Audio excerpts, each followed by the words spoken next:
Hello students, good morning. BA final year भूगोल की class में स्वागत है आप सभी का। हम भारत का भूगोल पढ़ रहे हैं। इसमें आज हम जलवायु क्लाइमेट्स पढ़ेंगे। देखो, जो क्लाइमेट्स है इसको अच्छे से समझना बहुत ज़रूरी है। और मुझे ये जो टॉपिक है, भारत के भौतिक प्रदेश के बाद क्लाइमेट्स सबसे ज़्यादा अच्छा लगता है पढ़ना और पढ़ाना। तो भारत का देखो जो क्लाइमेट है ना, वो काफ़ी चीज़ों से प्रभावित होता है। ठीक है, अब क्लाइमेट्स को देखो समझने के लिए हमें तापमान, वर्षा, वायु दाब और पवन की गति और दिशा, इनका ज्ञान होना बहुत ज़रूरी है। क्या आपको है इनका ज्ञान?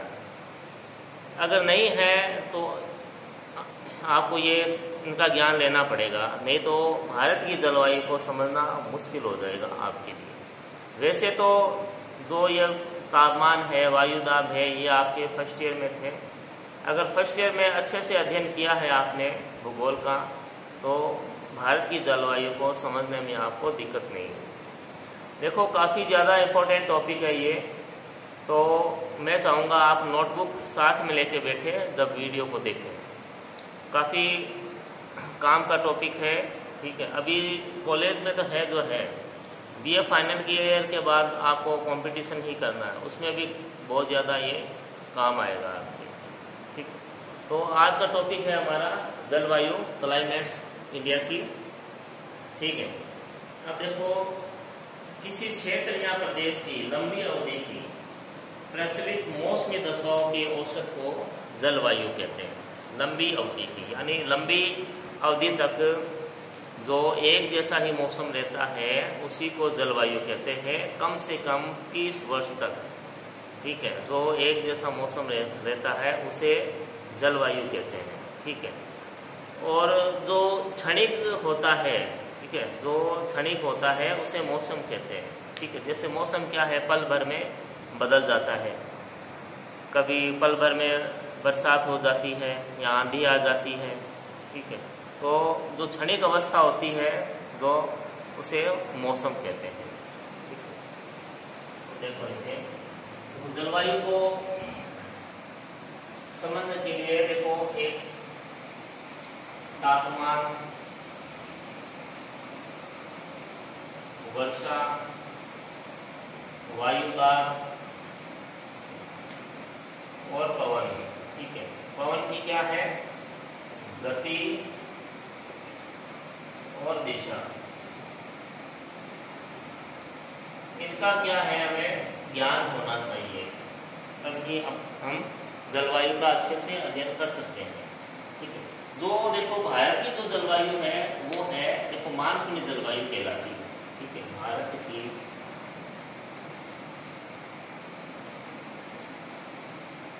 जलवायु, अगर कोई पूछे आपसे कि भारत की जलवायु क्या है, तो आप कहोगे उष्ण मानसूनी जलवायु। ठीक है, या फिर उष्ण कटिबंधीय मानसूनी जलवायु। यह है भारत की जलवायु। ठीक है, मानसून इसमें आता है बार बार। ठीक है, तो मानसून का भी बहुत ज़्यादा प्रभाव है भारत की जलवायु में। ठीक है, मानसून भी हम अच्छे से पढ़ेंगे इसमें। ठीक है, लेकिन आज सबसे पहले हम भारत की जलवायु को प्रभावित करने वाले कारक पढ़ेंगे कि कौन सी ऐसी चीज़ें हैं जो भारत की जलवायु को प्रभावित करती है। इसलिए जैसे पहला पॉइंट है, पहले पॉइंट बता देता हूँ, उसके अनुसार हम इसका अध्ययन करेंगे। पहला,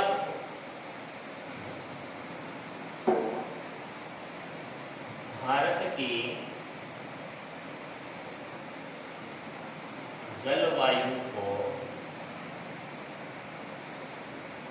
प्रभावित करने वाले कारक। ठीक है, इसमें देखो पहला है भारत की स्थिति, ठीक है। सेकेंड इसमें कारक है समुद्र तल से दूरी, समुद्र तल से दूरी। तीसरा इसमें कारण है उत्तर पर्वतीय श्रेणियां, उत्तर पर्वतीय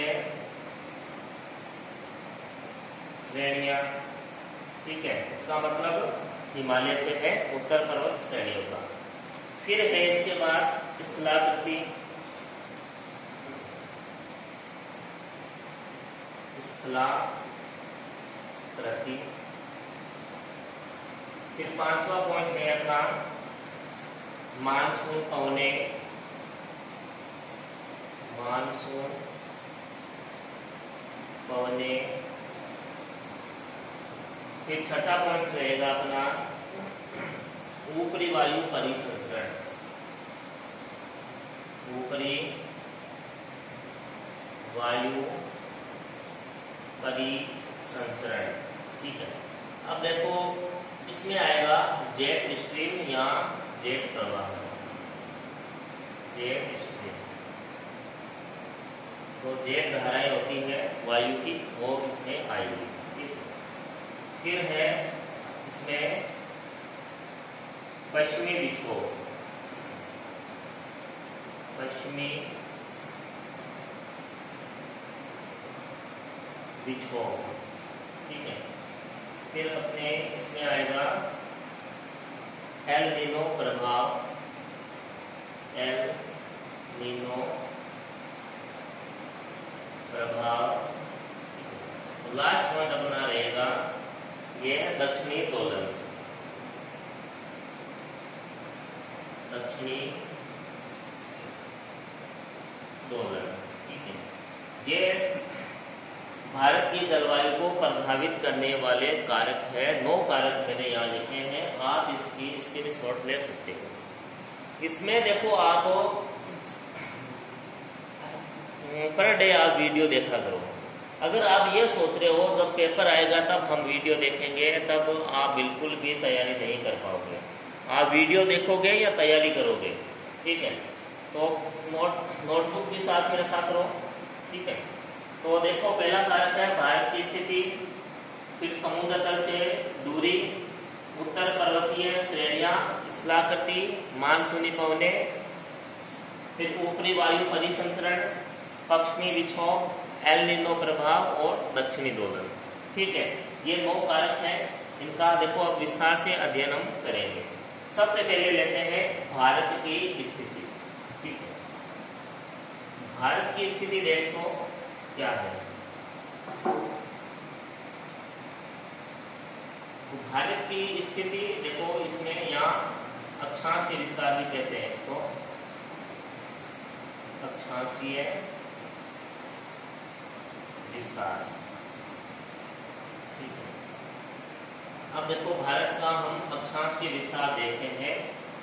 इसका अक्षांशीय विस्तार है देखो 8 डिग्री 4 मिनट से 37 डिग्री 7 मिनट, ठीक है। ये क्या है भारत का अक्षांशीय विस्तार है, 37 डिग्री है। ये भारत का क्या है अक्षांशीय विस्तार है, ठीक है। तो इसमें देखो मैप में आओ, देखो इधर। अब जो कर्क रेखा है वो देखो भारत के मध्य से होके गुजरती है, ठीक है। तो कर्क रेखा है 23 से 1/2 डिग्री या 23 डिग्री 30 मिनट, ठीक है। ये कर्क रेखा है, इसीलिए ये कर्क रेखा है। ये जैसे आपको इंट्रोडक्शन में बताया था, भारत का जो सामान्य परिचय आपको कराया था, उस समय कर्क रेखा का भी आपको बताया था। जो कर्क रेखा है वो भारत को 2 समान भागों में बांटती है, ठीक है। ऊपर का जो भाग है वो शीतोष्ण कटिबंध,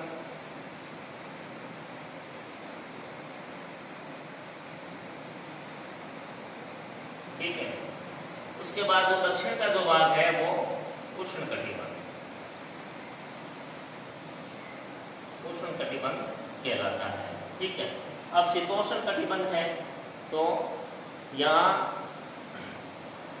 शीत और गर्मी दोनों तरह की ऋतुएं हमें देखने को मिलती है, मगर जो दक्षिण का जो भाग है उष्णकटिबंध, यहाँ मात्र गर्मी की ऋतु ही होती है, इसके अलावा यहाँ कोई भी ऋतु नहीं होती है। ठीक है। तो ये किस कारण से है? ये कर्क रेखा के कारण से है। ठीक है। क्योंकि कर्क रेखा देखो भारत को दो समान भागों में बांट रही है। तो सूर्य क्या होता है 21 जून को, देखो 21 जून को कर्क रेखा पर सीधा चमकता है। ठीक है। चमकता है। ठीक है। तो इसका देखो मतलब ये होगा जो 21 जून है ना, वो उत्तरी गोलार्ध में या उत्तरी गोलार्ध का सबसे बड़ा दिन होता है, सबसे बड़ा दिन होता है। ठीक है। उत्तरी गोलार्ध में 21 जून। ठीक है। तो ये क्या है, इससे भी भारत की जो जलवायु है वो प्रभावित होती है। उसके बाद जो अब नेक्स्ट कारण है हमारा, ठीक है, वो है समुद्र तट से दूरी। ठीक है।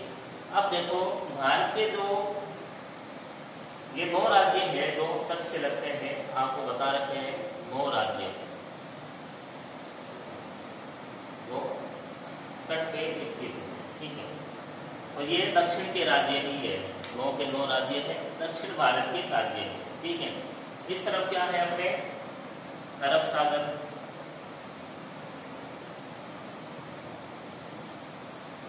ये है बंगाल की खाड़ी,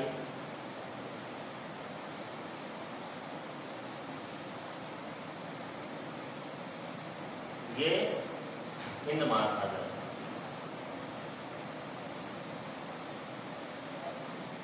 हिंद महासागर।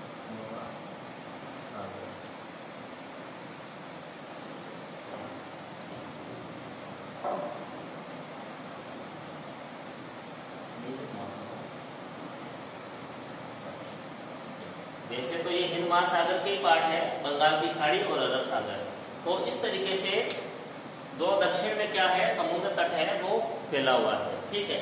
तो समुद्र तट होने की वजह से देखो यहाँ का जो वातावरण है या मौसम है वो सम रहता है। ठीक है। सम मौसम रहता है, अधिक गर्मी यहाँ नहीं पड़ती है। ठीक है। मौसम सम रहता है। ठीक है। लेकिन जो उत्तर का जो भाग है भारत का, वो क्या है समुद्र तट से दूर स्थित है। तो ये क्या भाग है, उत्तर का जो भाग है, यहाँ जो मौसम होगा वो विषम होगा। अब जैसे यहाँ बहुत अधिक गर्मी है, वर्तमान में जहाँ हमारी लोकेशन है वहाँ बहुत अधिक गर्मी है, लेकिन दक्षिण के भारत में इतनी गर्मी नहीं है। ठीक है। एक तो वहाँ मानसून आया हुआ है, दूसरा समुद्र का प्रभाव है वहाँ। ठीक है। तो मौसम वहाँ सम मौसम रहता है, ना तो अधिक गर्मी होती है, ठीक है, और ना ही सर्दी तो वहाँ होती ही नहीं है, गर्मी अधिक नहीं पड़ती। ठीक है। तो ये है समुद्र तट का प्रभाव है। तो सेकेंड पॉइंट भी हो गया है समुद्र तट से दूरी। ठीक है। समुद्र तट से दूरी। ठीक है। अब थर्ड पॉइंट लेंगे हम अपने। थर्ड पॉइंट यहाँ लिख देता हूं, यह उत्तरी पर्वतीय श्रेणियां। ठीक है। उत्तरी पर्वतीय श्रेणियां, इसमें देखो हिमालय है। देखो हिमालय का जो विस्तार है ना, देखो आप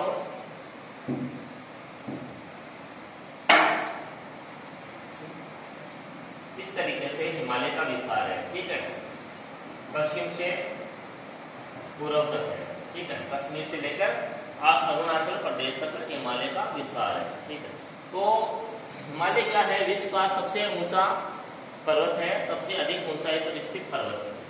ठीक है, ये क्या करता है? एक तो जो भारत देश है हमारा, उसको एशिया से अलग करता है। ठीक है, एशिया से ये अलग करता है हिमालय। अब छोटी क्लासों में आपने पढ़ रखा है कि जो साइबेरिया से आने वाली हवाएं, ठंडी हवाएं, ठीक है, यहाँ से जो ठंडी हवाएं आती हैं उनको क्या करता है हिमालय? यहीं पे रोक देता है। ठीक है, उन हवाओं को इधर भारत की तरफ नहीं आने देता। ठीक है, तो अगर ये हवा यहाँ आ जाए तो ये जो उत्तर का मैदान है पूरा, ये एक शीतल, तो ये जो मैदान है शीतल मैदान बन जाएगा। ठीक है, बर्फ एक हिम का मैदान बन जाएगा। ठीक है, मगर ऐसा नहीं होता है क्योंकि हिमालय इसको रोक देता है। ठीक है, तो जलवायु में फर्क पड़ गया हिमालय के कारण। ठीक है, तो एक दूसरा जो कारण है हिमालय का वो है, देखो जो मानसून है, दक्षिणी पश्चिमी मानसून, ये दक्षिणी पश्चिमी मानसून है। ठीक है, तो ये जो हवाएं चलती है दक्षिणी पश्चिमी मानसून, ठीक है, ये जो हवाएं है, ये मानसून है, उसको हिमालय रोक लेता है। यानी इन हवाओं को उधर जो एशिया की तरफ, मध्य एशिया है, उस तरफ हिमालय जाने नहीं देता है। तो जो ये मानसूनी पवने हैं, ये जो वर्षा है ये भारत में करवाती है पूरी की पूरी वर्षा। ठीक है, इसको हिमालय उस तरफ मानसूनी पवनों को जाने नहीं देता है, जो कि दक्षिणी पश्चिमी मानसून की जो पवने हैं। ठीक है, दक्षिणी पश्चिमी मानसून की पवनों की दिशा क्या होती है? दक्षिण पश्चिम से, ठीक है, उत्तर पूर्व। लेकिन उत्तर पूर्व में क्या है? अपने हिमालय है। ठीक है, तो ये है उत्तरी पर्वतीय श्रेणियां। तो ये भी क्या है? भारत की जलवायु को प्रभावित करता है। ठीक है, हिमालय भी। उसके बाद नेक्स्ट है, देखो स्थलाकृति, चौथा पॉइंट है अपना स्थलाकृति।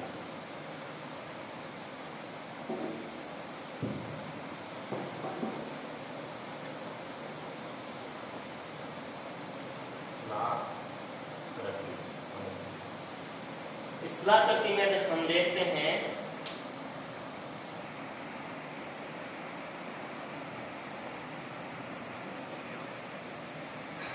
चौथा पॉइंट है स्थलाकृति। ठीक है, देखो स्थलाकृति में भारत देश की स्थलाकृति वो आएगी इसमें। अब जैसे हिमालय पर्वत हो गया, हिमालय पर्वत का आपको जस्ट ही बता दिया। ठीक है, उसके बाद देखो अपने जो राजस्थान है, अब राजस्थान में जो अरावली की क्या है लोकेशन, जो मानसूनी पवने हैं उनके क्या है? ये समानांतर है अरावली। ठीक है, तो समानांतर है तो ये क्या है? अरावली मानसूनी पवनों को रोक नहीं पाती है। तो जो अरावली पर्वतमाला है जो मानसूनी पवनों को रोक नहीं पाती है। ठीक है, क्योंकि ये उनके समानांतर है। ठीक है, तो रोक नहीं पाती है, तो उसके कारण देखो क्या है, राजस्थान में तो बरसात नहीं होती। ठीक है, एग्जाम्पल देख ही रहे हो आप, हमारे जो क्षेत्र में बिल्कुल भी बारिश नहीं हुई है। ठीक है, तो ये तो पश्चिमी क्षेत्र है, पश्चिमी क्षेत्र है, यहाँ बिल्कुल भी बरसात नहीं होती है। ये मरुस्थलीय क्षेत्र है, थोड़ी बहुत जो बरसात होती है वो दक्षिणी राजस्थान और पूर्वी राजस्थान में हो जाती है। ठीक है, उसके बाद देखो पश्चिमी घाट और पूर्वी घाट।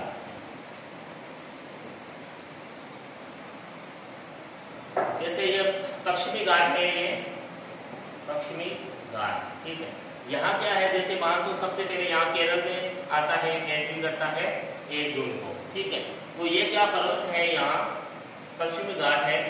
तो जो मानसूनी पवनें क्या होती है, इन पर्वतों से टकराती है। ठीक है, इन पर्वतों से टकराकर यहाँ खूब सारी बरसात करती है मानसूनी पवनें। ठीक है, उसके बाद देखो ये जो पवनें होती है, ये तो देखो पर्वत हो गया, पर्वत के उस तरफ का जो भाग है वहां बरसात नहीं होती है। ये तो पर्वत है, पवनें टकराई पर्वत से, बारिश करती है, मगर पर्वत के उस तरफ जो क्षेत्र है वहां बरसात नहीं कर पाती है। ठीक है, ये पवनें, क्योंकि जो भी पानी होता है वो यहीं पे बरसात कर देती है। उसके बाद जब पवनें नीचे उतरती है तो पवनें क्या होती है, उष्ण हो जाती है, ठीक है। इस वजह से ये बरसात नहीं कर पाती है। तो ये मतलब कि इस तरह करती है जिसकी वजह से भारत की जो जलवायु है वो प्रभावित होती है, ठीक है। उसके बाद नेक्स्ट देखते हैं अपने। उसके बाद नेक्स्ट है मानसूनी पवने, ठीक है। अब देखो मानसूनी पवने, अब मानसून देखो राजस्थान में दो तरीके से आता है, मानसूनी पवने, ठीक है। अब देखो मानसूनी जो पवने हैं, देखो मानसून दो तरह से आता है, एक तो दक्षिणी पश्चिमी मानसून, ठीक है, और सेकंड कौन सा है, उत्तर पूर्वी मानसून। तो मानसूनी पवने देखो दो तरह से मानसून आता है भारत में, एक तो दक्षिणी पश्चिमी मानसून होता है, एक उत्तरी पूर्वी मानसून, ठीक है। इसमें देखो क्या होता है, जो हवाएं हैं, मानसूनी हवाएं हैं, 6 महीने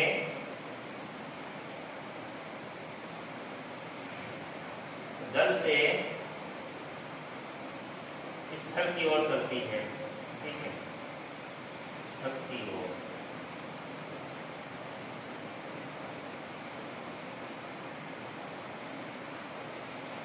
और 6 महीने हवाएं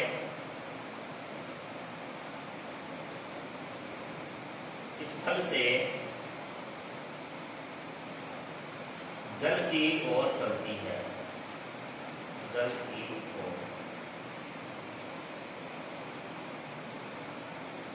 चलती है, ठीक है। देखो दक्षिणी पश्चिमी मानसून है, उससे लगभग भारत में 75% बरसात होती है दक्षिणी पश्चिमी मानसून से, ठीक है। अब ये जो हवाएं हैं देखो, ये समुद्र है, समुद्री भाग है, तो ये दक्षिणी पश्चिमी मानसून है, ठीक है। दक्षिणी पश्चिमी मानसून है, ये उत्तरी पूर्वी दिशा है, ठीक है। तो जब ये जो पवनें हैं ये जल से स्थल की तरफ चलेगी तो ये क्या है, अपने साथ जैसे समुद्री क्षेत्र है अपने साथ क्या है, नमी भी लाती है, तो ठीक है, यह खूब सारी यहाँ बरसात करती है, दक्षिणी पश्चिमी मानसून है। फिर उसके उलट, ठीक है, फिर 6 महीने दक्षिण पश्चिम से उत्तर पूर्व की ओर हवा चलने के बाद फिर उत्तर पूर्व से दक्षिण पूर्व की ओर हवाएं चलती है, मानसूनी हवाएं। लेकिन ये जो हवाएं क्या है, ये देखो स्थल से जल की ओर चलती है। अब जब स्थल से जल की ओर जब हवाएं चल रही है तो इन्हें नमी प्राप्त नहीं होती, इनसे अधिक बरसात नहीं होती। जो उत्तरी पूर्वी मानसून है उससे वर्षा होती है केवल उड़ीसा में, आंध्र प्रदेश और तमिलनाडु में, तमिलनाडु में, ठीक है, कोरोमंडल में, विशेषकर कोरोमंडल तट, ठीक है, यहाँ इन जगहों पे बरसात होती है। तो वो कैसे होती है, जब ये जो उत्तरी पूर्वी मानसूनी पवनें जब आती है तो वो बंगाल की खाड़ी से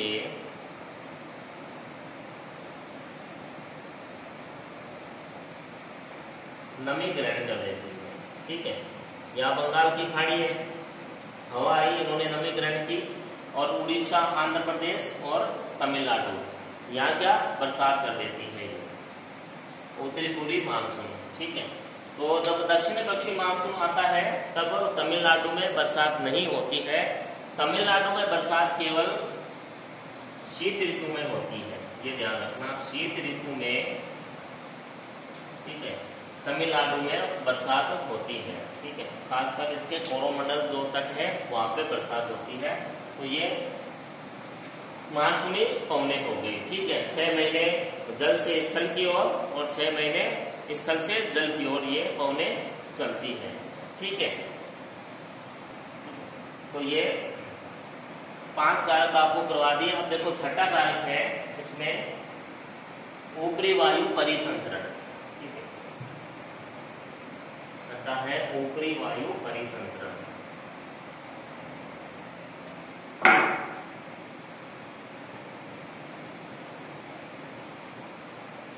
ऊपरी वायु परिसंचरण।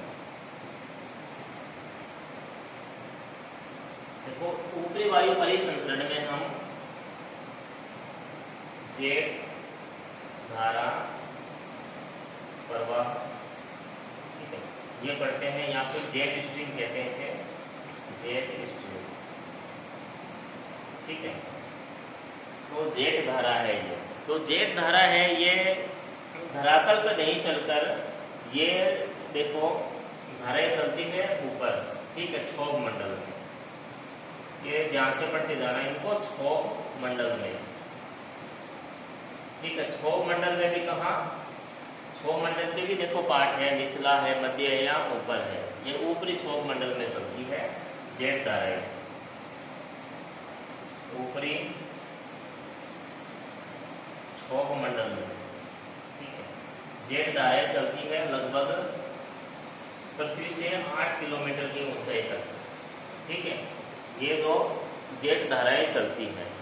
अब देखो ये जो जेट धाराएं हैं इनकी उत्पत्ति, मतलब कि इनकी पता कैसे चला जेट धाराएं होती है। देखो इनका जो देखो विकास है, विकास क्या है इसका पता द्वितीय विश्व युद्ध के दौरान चला था। द्वितीय विश्व युद्ध, ठीक है। द्वितीय विश्व युद्ध जब हुआ था, ठीक है, तब इनका पता चला था। जब अमेरिका ने जापान पे परमाणु बम गिराए थे 6 अगस्त और 9 अगस्त 1945 को, तो इसमें क्या हुआ, जो अमेरिका के जो जेट उड़े थे, जो बम वर्षक विमान उड़े थे, तो वो उनकी दिशा थी पश्चिम से पूर्व, पश्चिम से पूर्व, ठीक है। परमाणु बम गिराने के लिए जो अमेरिका के जेट थे, बम वर्षक विमान थे, वो पश्चिम से पूर्व दिशा की ओर उन्होंने उड़ान भरी। तो उड़ान भरी ना, उन्होंने क्या देखा कि एक बहुत ही तेज गति से हवा चल रही है, ठीक है, जो इनके विमान को रोक रही है, ठीक है। जो स्पीड है उसके अकॉर्डिंग विमान चल नहीं पा रहा है, एक अवरोध आ रहा है हवा का, ठीक है। तो उस दौरान इन जेट धारा का पता चला था, इसलिए इसका नाम जेट धारा ही रख दिया, ठीक है, ठीक है। द्वितीय विश्व युद्ध में इन धारा का पता चला था, ठीक है, जेट धारा का। तो जेट धाराएं क्या है, मानसून में इनका बहुत बड़ा रोल है भारत के अंदर, ठीक है। इसमें अपने पी कोटेश्वरम एक इंडियन है, ये विद्वान है, ये पी कोटेश्वरम, ठीक है। इनका सिद्धांत है जेट धारा पे दिया हुआ, ठीक है। उन्होंने बताया था कि जो जेट धारा है, जो भारत के में जो मानसून आता है, इसमें इसका बहुत ज्यादा प्रभाव है, ठीक है। और जेट धारा की जो दिशा होती है वो देखो पश्चिम से पूर्व दिशा की ओर ही होती है। अगर फर्स्ट ईयर में अच्छे से अध्ययन किया है आपने भौतिक भूगोल में, तो आप जेट धारा से को मतलब जेट धारा के बारे में आप अच्छे से जानते हो, अगर पढ़ा है फर्स्ट ईयर में तो, ठीक है। ये थी जेट धारा, ठीक है। इसके अलावा 3 और कारण है, वो हम नेक्स्ट कल वीडियो में लेंगे, ठीक है। अगर आपको कोई भी क्वेश्चन हो वो जरूर आप पूछना। तब तक घर पे रहे, स्वस्थ रहे और पढ़ते जरूर रहे। धन्यवाद।